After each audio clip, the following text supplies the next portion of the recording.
So welcome everybody to now the open session part of the select board meeting on October 6th, 2022.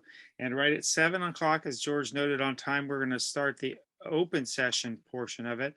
And if I could ask Diane Moore as the town administrator to read the open session agenda, please. Diane, you need to unmute. Okay, there I am. So good evening. After I read the agenda, the select board can vote to either accept the agenda or amend it.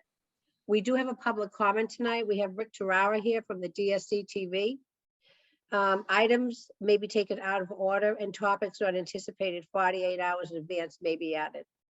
Item number 1 is the consent agenda with the payroll warrant for the interim town administrator, a set of draft minutes for August 25th, and the next regular scheduled select board's meeting is 10/20/22. The select board has also scheduled 10/12/2022, which is an executive session only meeting. Item number 2 is an open meeting law complaint that we've received. Jeff Waldron, the chair, will explain that one. Item 3 is consideration of acceptance of grants and a comfort dog from Chief Tom Galvin and a request to use $6,000 from the surplus fund account to purchase the police department IT upgrades.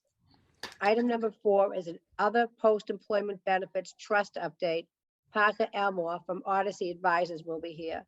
And item number 5 is routine business of the select board. Thank you. Excellent, thank you. Do I have any suggested revisions or additions to the agenda? No, move approval. Is there a second? Second. Okay, Marion, Aye. George, Aye. Eric. Aye. And I as well. Thank you. So now, do I have any, we're going to have the public comment from Rick Terrera, I believe is next. You ready to give us your spiel, Rick? I'll give you my spiel, sure. Before I give you the information on what with the other channel change, I'd like to just bring up a little system over here that we brought into the Sherborn Town Hall. It's a new update, and on all the equipment that we just put into the town hall. This system over here, I don't know if you can see it here. Do I have it up there? Yeah, you just need to expand it. There you go. Okay. You see it?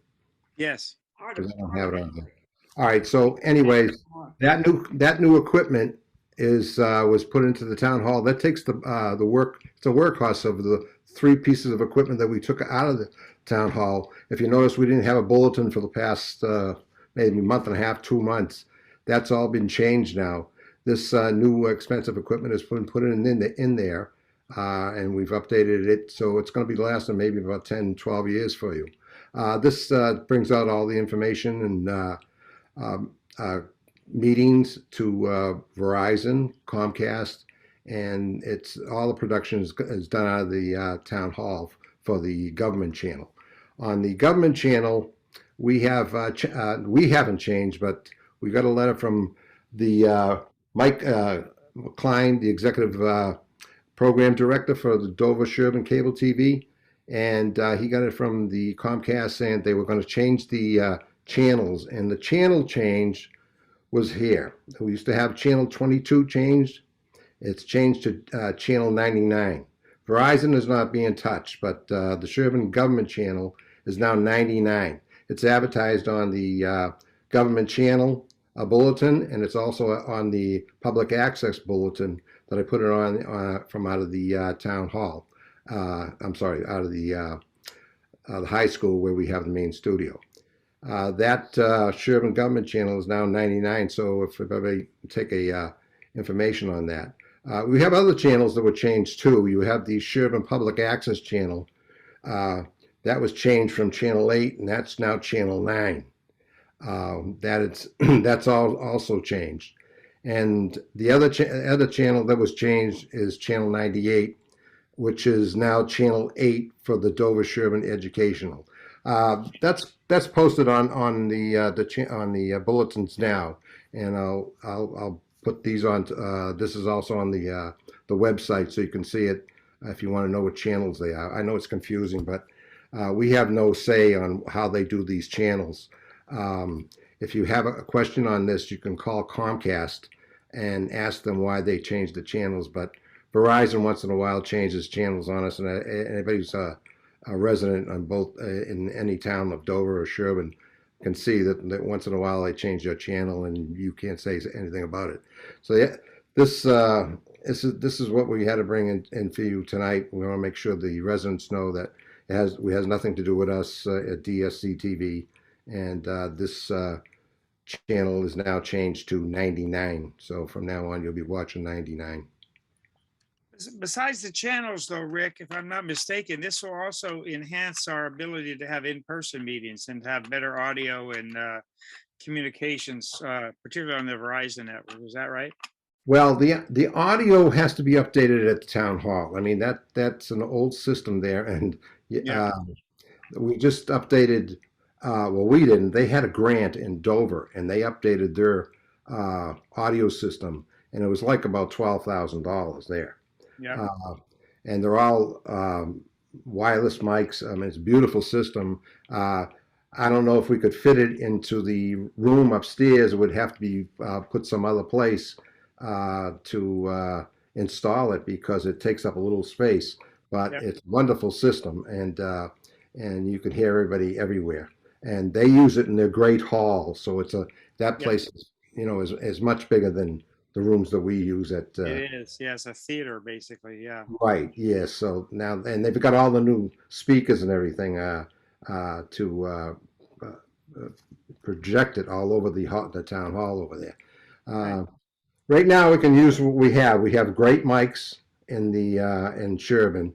We wouldn't never get rid of those mics. Those microphones are great. It's just that we need a new PA system to handle that. We're looking into it. We see if we could get it marked down or something. We can probably have the town help us with that, and because we don't really need a PA system in that room. All we need is to get the audio out to the residents so they can hear the meeting. Yep. So that's for the people who will go for the meetings in the room.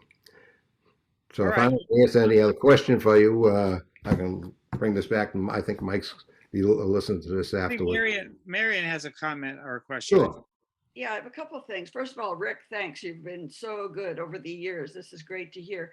I wonder whether this channel information is easily available on the town website. I have never seen it there. And Oh. so, I'm not sure what website you were referring to, but I think wherever it is, it should also be on the town website. Well, we don't have the town website, but we do have Dover Sherborn Cable TV website. So you can go on there and see all the productions we do, and you can see all the channels from Dover and Sherborn. You can watch you can watch all the Dover Selectmen if you want, if you have some time. You can watch. We have all the sports channels on there. Everything. You can watch anything that's coming out of Dover or Sherborn. Yeah, it's great. It's great. I think that's terrific, and I'm aware of that. But I'm wondering if all that information for like new residents or people who are not familiar with these channels, there might be just some news blurb on the town website as to where you go, like Dover Sherborn TV, or just and it seems to me somewhere on the Sherborn Mat website, there should be a indication to where people can find all this stuff. Yeah, well, I think you have to have whoever does the website for Sherborn. Oh, absolutely. Yeah, it's not your responsibility. It's No. just general. We can't get on it anyways. Yeah. Okay. No, I think that's a good idea because also the other part of it is the number of people, I think more and more people who probably move in, and I know I don't even have cable anymore. It's a matter of being able to access it on the YouTube channel, that kind of thing, where you can stream it, because when you don't have cable, these accessible. So Well, this is put on the Sherborn channel and government channels, and for Comcast and Verizon, but we also log it on to YouTube, Dover Sherborn Cable TV. And you can go on in Dover Sherborn Cable TV YouTube and see all your meetings. Actually, they go on there first. The ones you send me to me, I actually put them on YouTube first, then go on to the Dover channel. And there's another great thing about this system is that I can log in from the house and put a special request or whatever, scrolling across the channel saying, well, what I usually do is when they're having their town elections, I put the scroll across Sherborn town elections such and such a time. So I can scroll that in. Yeah, I have Sure. one more comment. It's really not a question for Rick so much as a general comment. I just talked to Gino this week about the status of the hybrid meeting technology in town hall so that we can have in-person meetings and still see all the stuff on the screen, and people can join on Zoom and we'll all be together. And I understand that Gino and Klaus are going to do a test run of the system this week, and maybe we'll hear more about that later. But it would be kind of good to know how this interfaces with Rick's equipment. But that's for another meeting. I'm just kind of flagging it. Well, we already got 2 quotes on that, how much it would cost to integrate it with your meeting. So I'll have Mike Klein send those to you if you want to see them, but that would have to be sent to you to the selectman's office. Okay, thank you very much, Rick. Adios. Have a good night. You too. Okay, you can unshare your screen would help us. Thank you. Now, correct me, did we vote on the agenda? We read it. I think we still need to We vote. already voted on it. We Voted voted it. the agenda, yes. So do we have a motion with respect to the consent agenda? Move approval. Second, Okay, Marion, aye. George, Aye. Eric, Aye. and I'm as well. I as well. The second item on the agenda is an open meeting law complaint received by me, by Tim O'Leary, who is one of the candidates for the town administrator. Do I have a motion with respect to this complaint? I move that we refer this open meeting law complaint to town council. Is there a second? I second, Okay, Marion, aye. George, Aye. Eric, Aye. and I as well. Thank you. The third item is acceptance of grants and comfort dog from Chief Galvin. All right, well, good evening. I got a few things to go over. The first is the municipal road safety grant. So this is something the department's participated in the past. A little bit different this year.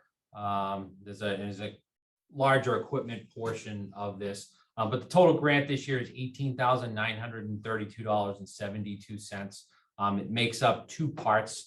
Part of it is a traffic enforcement grant traffic enforcement portion and an equipment portion. The traffic enforcement portion is for employee costs where we would do enforcement mobilizations. Those are the things that you see advertised generally by the Executive Office of Public Safety, the click it or ticket, over the limit, under arrest, distracted driving type mobilizations. So it gives us the funds to put officers out on overtime for those traffic enforcement operations. But actually, interesting enough, back in June, I got an email from Addie May about this grant program and about a webinar on it. And I told her that it was already on our radar and that we'd be applying for it because she was interested in about the equipment portion. So she had already gotten some quotes about some speed, some radar equipment similar to the speed radar signs that we already have in town that are on like North Main by Butler that Sean programs to tell everyone their speeds and tell us whether we're doing a good job or we're not doing a good job. But it's a portable type that we can move around to different poles. So actually, as part of this grant as well, we get one of those signs that we can move around to different locations around town to do a similar thing. So it's kind of a dual phase grant that the police department will do the enforcement, and then we'll also get a piece of equipment that can be used for different things as well. Terrific. And you were telling us the dog is I can't remember now, a yellow lab? So yeah, the second grant, and I don't know if the second grant you actually need to vote on now. Yep. So I'll explain that. So it's a multi-part. So we started, I guess to go back to, tragically at the end of the school year, Owen Bingham passed away in a car accident, and going to DS and seeing what the students were going through, the school department had brought in comfort dogs from police departments from around our area. And to watch the students interact with those dogs was kind of amazing. I was in talking to the officers one day, and a young student came like running down the hallway to see the dogs, and it just kind of brightened her day. And it was amazing to see, but it's something that we don't have to offer our own community. And I was fortunate enough several years ago to meet a gentleman who runs a nonprofit organization called Guide Dogs of America, and two organizations, actually, Guide Dogs of America and Tender Loving Canines. And they supply dogs for people that have vision impairments, people with autism, and for veterans for a number of reasons. The veterans may need a service dog. And they do what they title facility dogs. And the facility dogs are what are titled in law enforcement as a comfort dog. So I reached out to him, and I explained what we would like to do, and he started the ball rolling here. So the first part of the process for us was to pick who would be our handler. So we put it out to the department, and ultimately Sergeant David Nolte was picked to be our handler. So we started the application process, and it was a pretty lengthy application process. And so through that process, we made it to the kind of the next phase of that application process. And actually someone from the organization came here, and they actually brought a dog not too long ago, and they visited the department. They kind of saw what our department was all about, where the dog would be when it was here at work, and then also went to Sergeant Nolte's home, met his family, saw what it would be like. And then what they do is they go back to their board, and they present and make a determination if they will move us on to the next phase. So the next phase, or phase 2, is that they fly him to Los Angeles, all expenses paid for 10 days of training. They match him with a dog, and then they do a 1-year trial. And that trial period is where we are now. So he has been chosen on the 19th. He will fly to Los Angeles. He'll train for 10 days with a dog. He'll return on the 30th. And then for 1 year, they will do monthly check-ins. They'll make sure that things are going properly and that things work correctly. And then in 1 year, they'll determine if they will actually grant the dog to the community. So I don't know if it's too early to actually accept the grant, because it's not going to be an official grant to the community yet. But I thought it was important that you knew about it, where we were really starting this formal process for the grant, because it's not like a grant of funding. It's a grant with something that's alive, that's going to come to the community. But I think it's important for the community. There are so many things that we can use it for beyond the schools, with our seniors, for crime survivors, people that are involved in crashes. I actually had a conversation at the library about a week ago about a program where children read to dogs, which I thought was very interesting and something that we'll be able to participate in. And also working with our victim witness advocates at the courthouse, and anything that anybody can think of. I think there's a lot of excitement surrounding it with the people that do know that it's going to happen. And, we're looking forward to it. We don't officially know what type of dog it's going to be yet. Probably going to be a lab or some type of a lab mix, but they do have a limited number of shepherds that they place. What we do know is that they have 2 dogs picked out, and they kind of see how the dog bonds with the handler and how the training program goes. But it's an exciting prospect. I think it's going to be good for the department, and I think it's going to be good for the community. I was really surprised in talking to the superintendent that this wasn't something new to them. When the tragedy occurred, it's something that they've done in the past. They do it at exam times and when there's high stress times for the students. So it's going to be nice that it's something that we can be part of, and that they're not relying on our partners in law enforcement to do it. That we're going to be able the ones that can deliver the service to them. Yeah, it's transformative in healthcare too. It's really Absolutely. Yeah. Marion, you have your hand raised. All right. I was just wondering, when the dog is, quote, at work, I mean, does he have to hang out and be on call at the police station, or is he at home, or how does this work? I'm thinking about the welfare of the dog. I also wanted to ask if the dog could be called into select board meetings when we need them. Absolutely. If you need him at a meeting, the dog can be there. But it'll work the normal schedule that Sergeant Nolte works. If there's special events or something that we're planning for, then the dog will come in. But it'll work his typical work week will be what it's scheduled. And then, as we can plan things or things that are happening, is how it'll work out. We may have to get an okay from Eric's cat, though, I'm thinking. It's like she's trained. Whenever I sit here, as soon as I open the computer, it's like she's trained to jump up here. She's got a vote on this one. Definitely attention to that. Yeah. Thank you, Tom. Is there anything else you want to add? So there is a third thing. I don't know if you need to. Yeah, no, go ahead. So the last is for some use of the surplus funds. So I've been working with Klaus on our IT systems here at the police department. We've been fortunate in working with our transition towards the regional dispatch. We actually recently just got 6 brand new laptop computers, and we've been doing some really good things. Unfortunately, between the IT budget, which has been created, and our police department budget, we don't have the funding to do everything that would really improve some efficiency here and some functionality. So what we're looking to do is with these new laptops is to replace and eliminate some of the desktop workstations we have by adding docking stations. We're going to purchase some perpetual VPN licensing to allow some functionality for the people that'll be assigned the laptops. And also we want to do some improvement in our community room, which is going to be a benefit not only to us here at the police department, but also to the members of the community and the groups that constantly use our room. We're going to do some upgrade to the projector, some speakers, and to the computer that's in there. So what I'm asking is for use of up to $6,000 of those surplus funds. We have close to up to, I think, about $5,000 in quotes right now. We wouldn't exceed that 6,000, and then we would move forward with those improvements now. And those are available because normally we would have capital budget look at.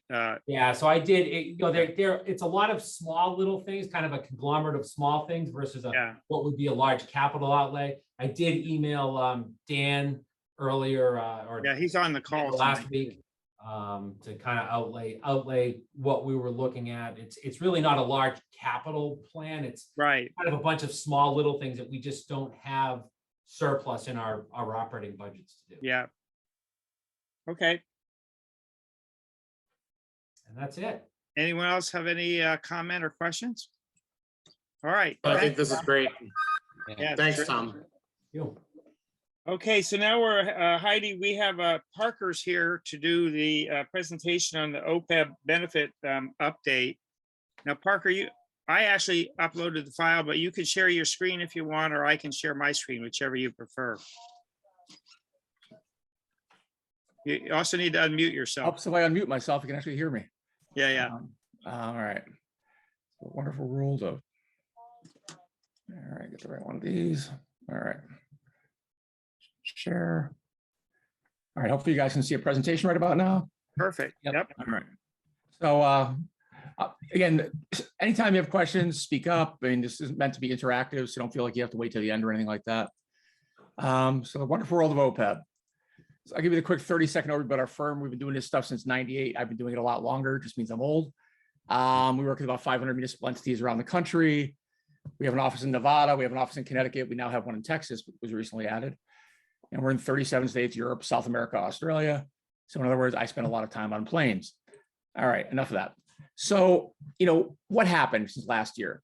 The short answer is you actually had good experience. You wouldn't necessarily know it by looking at this slide. But the things that really matter, the actual cash part of things, you had a good experience. You're about 9% better than we would have expected you to be. So that part is good. The reason your numbers went up is a couple of assumption changes that we'll talk about in a minute. And then your assets had a bad year like everybody else's assets did. But the thing I would tell you is in fiscal 21, your assets overperformed. And in fiscal 22, they underperformed. If you look at the 2 years combined, they came in basically exactly where they should have come in. So if you take a longer term view, the 12 months ending on June 30th, if you take a 24-month view, everything is fine. Now, since June 30th, we've had some ups and downs again. So, we'll see how it goes over the next, 7 or 8 months. Again, that's a mystery yet to unfold. So the expense stuff is somewhat meaningless in a governmental context, but it is something we're supposed to share. So, your service cost, which is really the value of benefits being earned during the year by active employees, from 240,000 to 264,000, up by about 10%. Much of that is due to the change in interest rate. Your interest rate was 675. Now it's down to 584. And we'll talk in a couple seconds about why that happened. The financial statement expense, again, you're not dealing in an earnings per share situation like a corporate America does. So we're not going, hey, look at us, our earnings per share doubled or tripled or whatever. We're all getting huge year-end bonuses. Doesn't work that way in municipal America. So I wouldn't really focus on that. This here's your cash out the door cost for retiree only benefits. Not, so if you say, hey, our healthcare costs are a lot more than that. I'm sure they are, but I'm only looking at the retirees alone. So then you guys put 200,000 into trust as you have in the past. So we have this net OPEB expense, which again it's a financial statement item. It has no real impact, but the discount rate, the key thing to know is when discount rates go up, liabilities come down and vice versa. So when your discount rate goes down by almost a full point, yeah, your liabilities are going to go up. And we'll talk about that in a second. So what happened? Well, liabilities were better than expected. You had more turnover than we expected, which is a mixed blessing. Obviously, you don't want to have turnover. But on the other hand, from a GASB standpoint, it cut your liability by $850,000. That's a good thing. The discount rate coming down by almost a point increased your liabilities by about $1.2 million. We've updated our assumed future healthcare costs, basically to expect higher near-term increases. In other words, with the survey data we see and the renewals we see, we're seeing a lot of 10% renewals. We're seeing the forecast in the 9 to 11, 9 to 12 range. So we've updated our near-term expectations on healthcare costs somewhat, and that'll grade back down. It technically grades down about 50 years, but the reality is, for your purposes, the key elements are really the next 4 to 5 years. So we have assumed a higher number in the next 4 to 5 years than we previously assumed. That adds about $1 million to liabilities. And then some changing in terms of ASOP, which is an actuarial standard of practice, which I promised there will not be a quiz, but this has to do with how do we reflect the relative aging of, say, what an 80-year-old is going to cost you versus a 60-year-old versus a 40-year-old. And the slope of that curve is now steeper than it used to be. And that adds more on the retiree side, and therefore that increases liability by $820,000. The key element is all those three items I talked, they're all assumptions. None of them increase your cost by an actual dime. You're not going, oh my God, we got to pay out more money. No, none of those change your actual cost by a penny. This over here, your plan experience, that's actual real cash. So that's, when I say you had a good experience, this is the real cash number that went down. The negative drivers, those are all assumptions. And again, if healthcare costs come in less than we expect, guess what? Those are all going to be gains in the future. So that will not be realized. If it happens that 80-year-olds don't rack up as many medical bills as we think today, that will also come down. So those are assumptions about the future, but be assured they're just that. They're assumptions. They're not guarantees of what the future will bring. So the discount rate I spoke about came down. This really comes down mainly because the expected future return on assets came down. The reason that comes down is we use a survey data of about 35 investment consultants around the country. Once a year, there's a survey done. Think about, like Olympic scoring throughout the high and the low and average the balance. And that's basically what you're doing here. And the reality is we look at this by asset class of what are long-term bonds, short-term bonds, large cap growth, mid cap growth, you name it. And at the end of last year, because the market had been doing so well for so long, they figured there was less available to return in the future. So when you have large gains, basically their expectation of future returns go down. Now in the last 12 months, we've had iffy to down markets. So my expectation is when this year's survey is released, those expectations of the future will probably go up. Now, I don't know that for sure, but that's how I would guess based on what the market has done. Some other key assumptions here: termination rates. What's the probability anybody who's hired today is still going to be here tomorrow, the next day, the next year, 5 years, 10 years? They make it all the way to retirement age. What's the probability they retire in any given year? If they retire, what's the probability they like to take benefits for themselves and for a spouse? And then healthcare costs we talked about. So we're assuming 9% in the current year. That will grade down over about 50 years, down to about a 3.6% per year increase. So that will come down over time. In terms of what you have, your average medical plan for the active employees costs just over $1,000 a month for single coverage. And your Medicare supplement plan, which is really what drives the numbers, is about $377, which is right in line with what we see pretty much everybody else. You know, the most plans on Medicare supplements say between $340 and $390, $400. So you're pretty much right in the sweet spot of where we see plans. In terms of the all important, how do I stack up? Well, across the state, you know, we work with a whole lot of people, including most of your neighbors. You know, 81% of people are less than 20% funded, 72 are less than 10% funded. So, you know, nobody's really that well funded. I mean, this is not pension plans where people have been saving for a long time. Funding is a relatively new phenomenon. Now, you're not required to fund. You know, there's no state law says you have to fund. You don't have to put in a dime. You just have to pay the bills when they come due. However, the rating agencies would like to see a fund because they want to see that you're securing the benefits. So therefore, there will be less pressure on other debt service because this has already been taken care of. So that's why you tend to want to fund. Beyond that, you want to fund for financial flexibility because here's the reality. There's going to be some year in the future, probably, I can't guarantee it, where there's going to be a recession or there's going to be a tough year on the budget or there's going to be, you know, the state aid comes in light or whatever it is. And this is going to provide you flexibility if needed. So you don't have to, oh my God, where are we going to come for the money? You can say, hey, we can pay the benefits out of the trust. Now, I don't encourage you to do that today or tomorrow, but at some point in time, be it 10 years, 20 years, 30 years, the plan will be fully funded. And then that just pays all the benefits. Much like in theory, your pension plan will be in about 12 to 14 years. You know, we'll see how that really plays out, but that is the current forecast. So how do I compare? Well, the discount rate is the prime driver of this. So if you compare yourself to, you know, Ashland and you go, hey, look at them, they're only 7% funded, which is why they only have a 4% discount rate. Oh, helps if I stay on the right slide. You know, Millis only has 2.5 because they're not very well funded at all. Houston, very well funded, they're getting 675. Walpole, they've adopted what's called a post-pension funding methodology, which means after their pension system is fully funded, they're going to deploy the money that becomes saved over to the OPEB plan.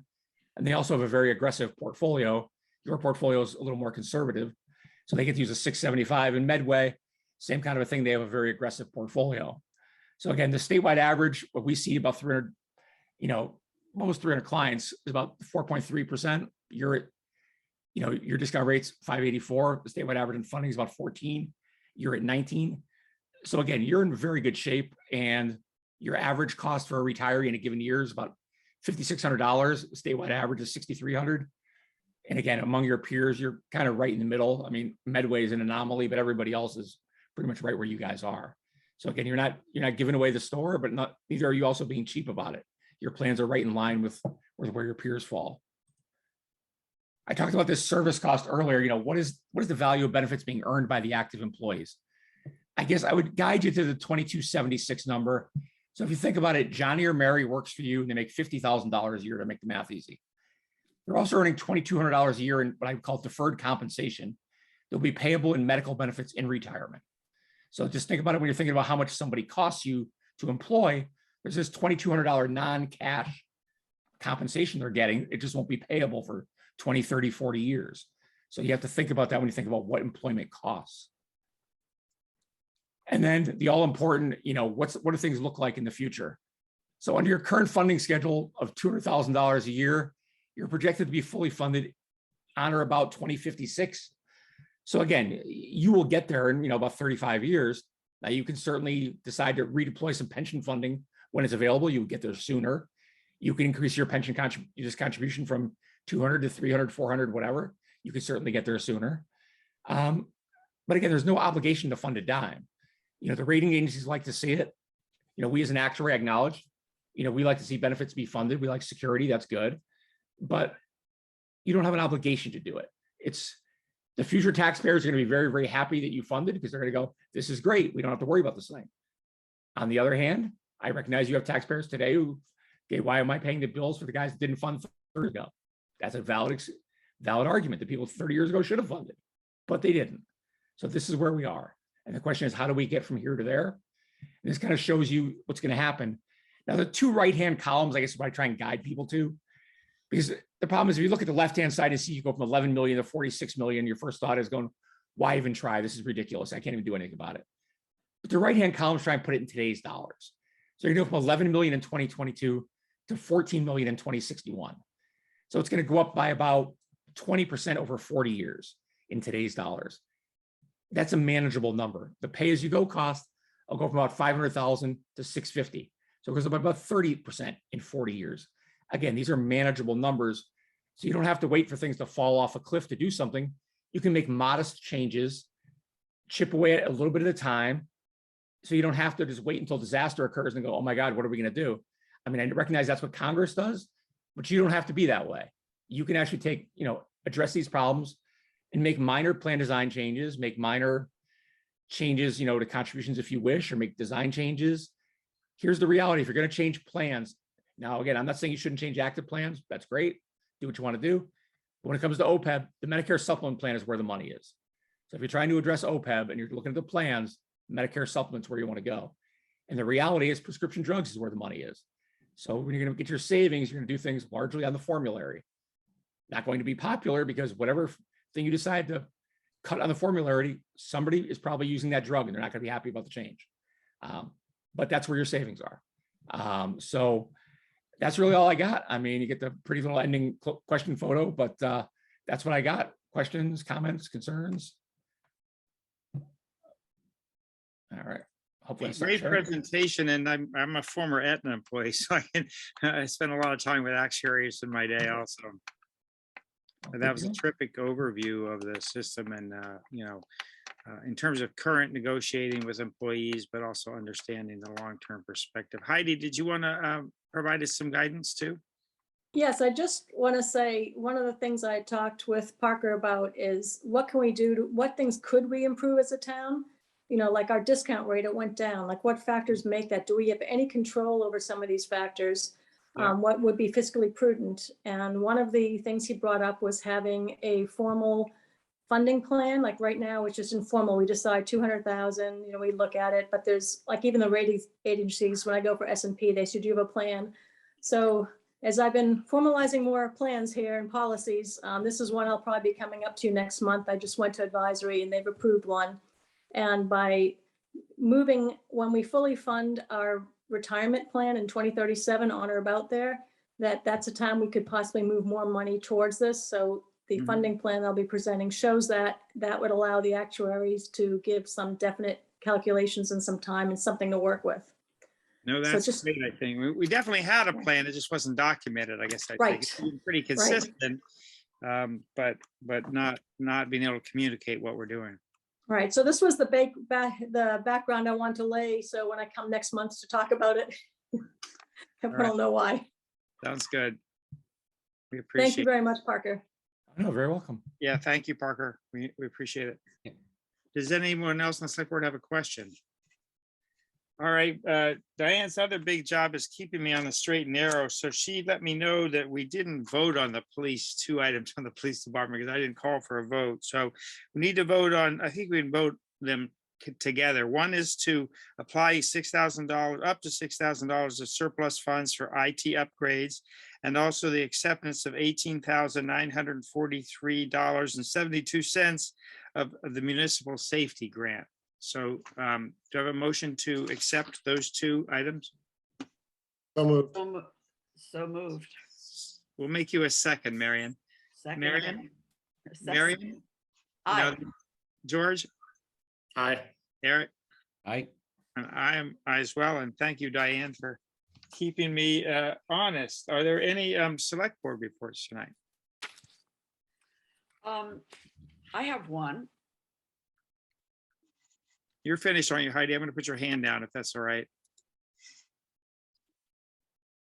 Go ahead, Marion.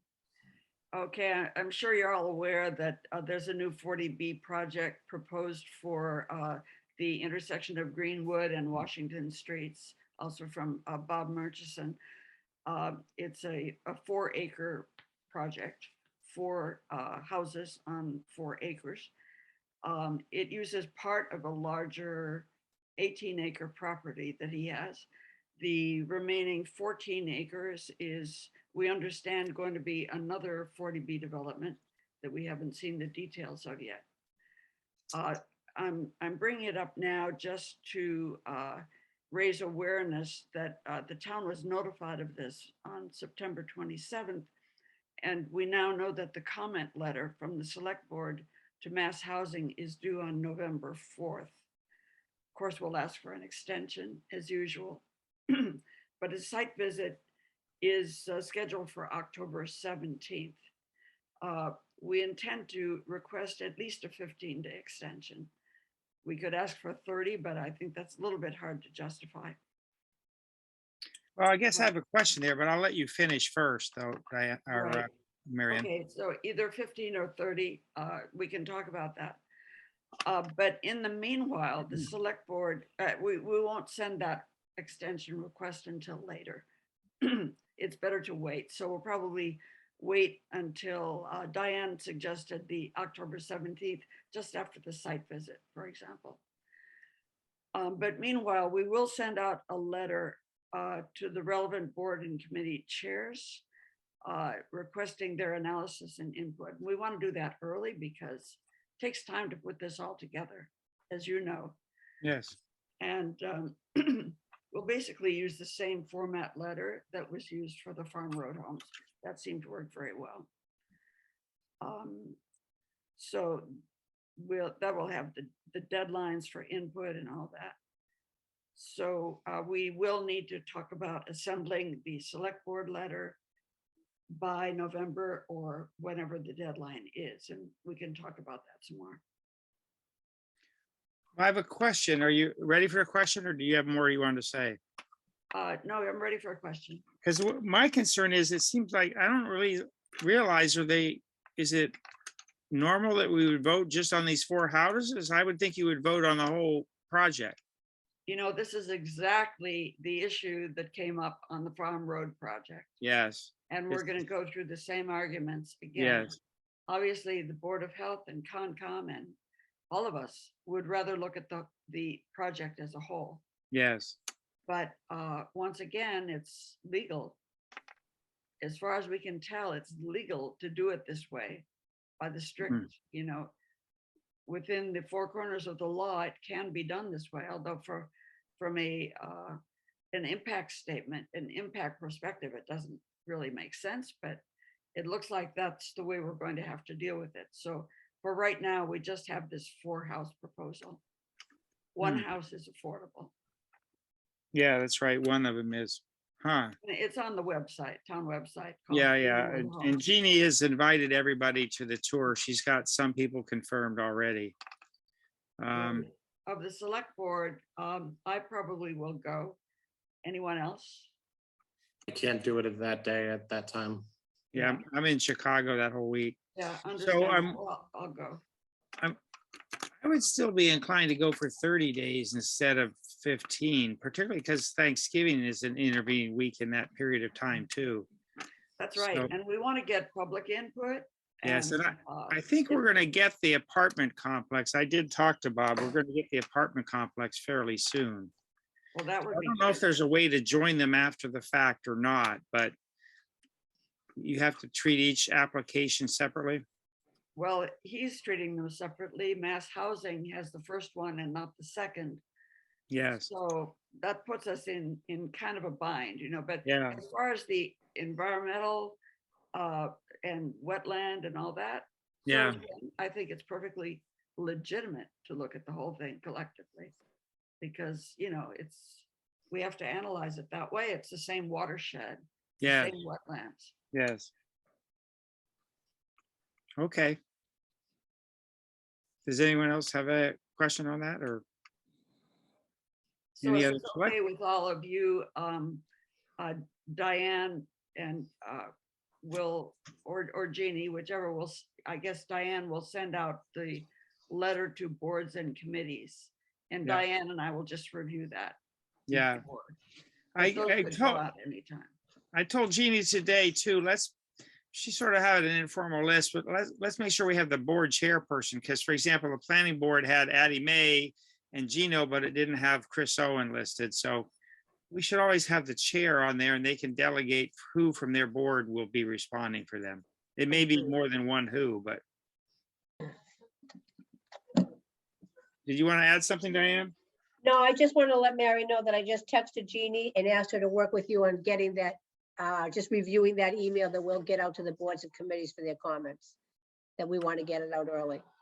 Right, she has a copy of the one that we used for Farm Road Homes. and We she'll already use have the that. draft one for that, yes. So I'll Okay. just have her work out a date with you. Okay, thanks. Okay. Good. Well, the only thing I'm always touting the Boy Scouts, we have 3 new Eagle Scouts in Sherborn. Jeff, you just muted. Jeff, we can't hear you. I know, that's not good. We have 3, I'm touting Boy Scouts always. We have 3 new Eagle Scouts in Sherborn, and one of whom I met with on Sunday because he's applying to the U.S. Naval Academy. So I wrote a recommendation letter to Markey, Elizabeth Warren, and Catherine Clark for the Naval Academy. So, and they're a special pair because they're from Framingham. So they're wanted to join our troop because we had more activities, but they're doing did their Eagle projects in Framingham to help the community. So pretty remarkable boys. So that's all I have. And we also have a pretty good record at 7:46 p.m., I think. So everybody gets dinner tonight.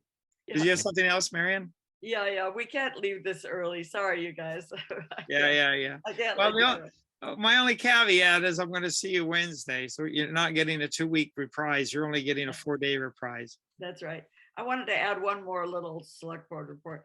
And it's really not exactly a select board report, but I wanted you just to know as a heads up that I'm sending out an email to all the board and committee chairs to alert them to the fact that there are copies, hard copies for those who like to thumb through, hard copies of the master plan and open space plan available for all the new board and committee members who never got one since 2019, because we haven't been in person.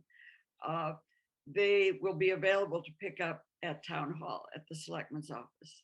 So just pass the word and I'll also send out emails. Yeah, that's good because I actually never got the master plan. I have open space, but not master. No way. I don't know why. I went back and checked through my reading.